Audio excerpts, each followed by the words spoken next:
The first time Mara Holt heard it, she was already standing. She didn't remember deciding to stand. She had been seated at the folding table outside her tent, running the 2 a.m. wind readings, and then she was upright with her headlamp pointing at the tree line, and the sound was coming from somewhere inside those trees, and everything in her body said, "Go." She stopped herself, made herself look at the sound logically. A voice, high, distressed, calling for help from maybe 60 feet inside the ponderosa pines at the northern edge of camp. She took 2 steps toward it before her training caught up with her instincts. Don't enter an unknown tree line alone at night during active fire operations. She waited, called out. The sound continued, not answering her, just continuing, the way something in real distress continues without pause. She radioed base, reported a possible injured party in the tree line, grid reference, northern edge. By the time anyone responded, the sound had stopped. They searched for 40 minutes, found nothing. Wind, they said. Moisture in the wood, said the incident commander. The fire was close enough that the trees were stressed. Everything sounds strange near a fire line. Mara noted the time in her log, filed it, and went back to her readings. It happened again the next night. She was 3 weeks into the Coldwater Creek complex, a 47,000-acre fire burning through the ridge systems north of the Salmon River in central Idaho. Her job was fire behavior analysis, modeling spread rates, predicting wind interactions with the terrain, giving the incident management team the data they needed to position crews. She was good at it. She had worked complex fires in 11 states. She did not imagine things. The sound came from the same location. She clocked it at 2:20 a.m. It lasted 9 minutes before stopping. Same character as before. A voice, clearly human in timbre, expressing unmistakable distress. Not words, just the sound underneath words. The sound a person makes when they are very badly hurt and calling for anyone. She documented everything. Time, duration, approximate direction, decibel estimate. On the 4th night, she went in. Not far. 40 feet. She kept one hand on the nearest trunk the whole time, tracking her distance, headlamp sweeping ahead of her. The fire's glow lit the smoke above the canopy in dull orange. Down on the forest floor, it was dark and close, and the pine needles were thick enough to muffle her footsteps. She found the gear 20 feet past the tree line. Not a pile, exactly. The word implied chaos. This was arranged the way things arrange themselves when they accumulate over a long time. Equipment from multiple eras layered underneath each other. At the top, modern fire shelter bags and a canteen with a manufacturer date she could read.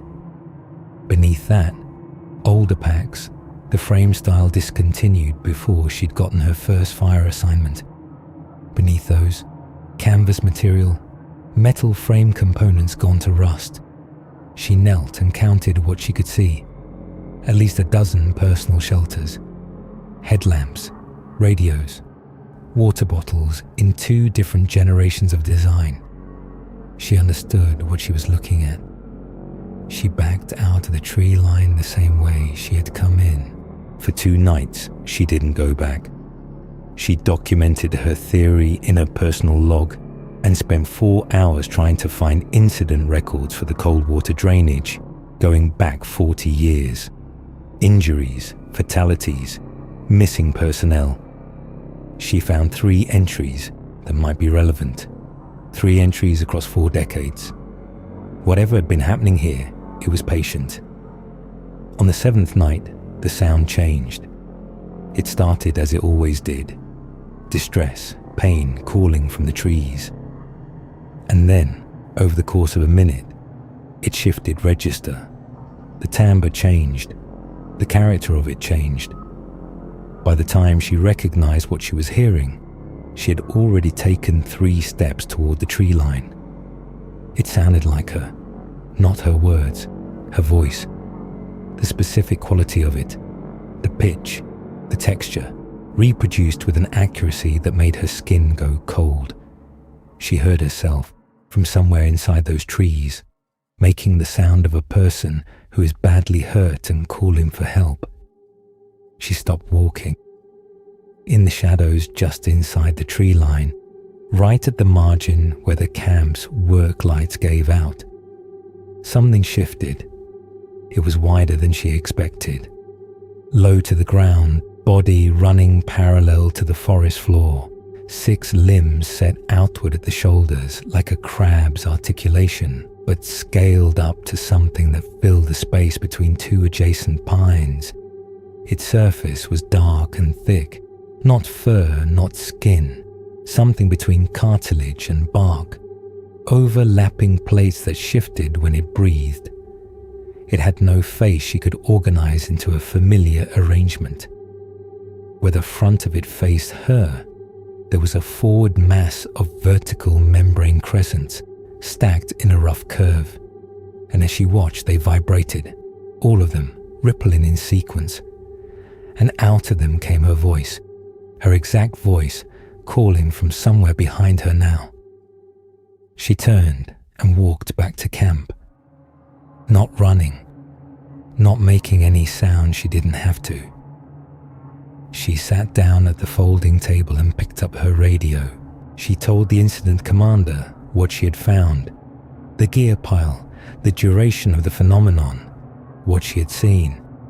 She gave him the grid reference, described it accurately.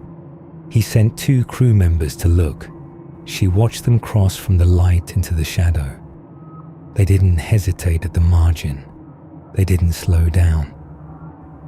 They walked directly into the trees the way a person walks towards something they've already decided to investigate, with the specific relaxed certainty of someone responding to a sound that had made the decision for them. Neither of them came back out. She called it in. Search teams worked the tree line for the rest of the night. They found the gear pile. They documented it. They found no sign of the 2 crew members. They found no sign of anything. The fire moved in the morning, and they broke camp and relocated to the South Ridge. Mara packed her equipment and loaded it into the transport vehicle and did not look at the tree line when they drove past it. At the new camp, she set up her table and her instruments. She ran the wind readings. She filed her analysis.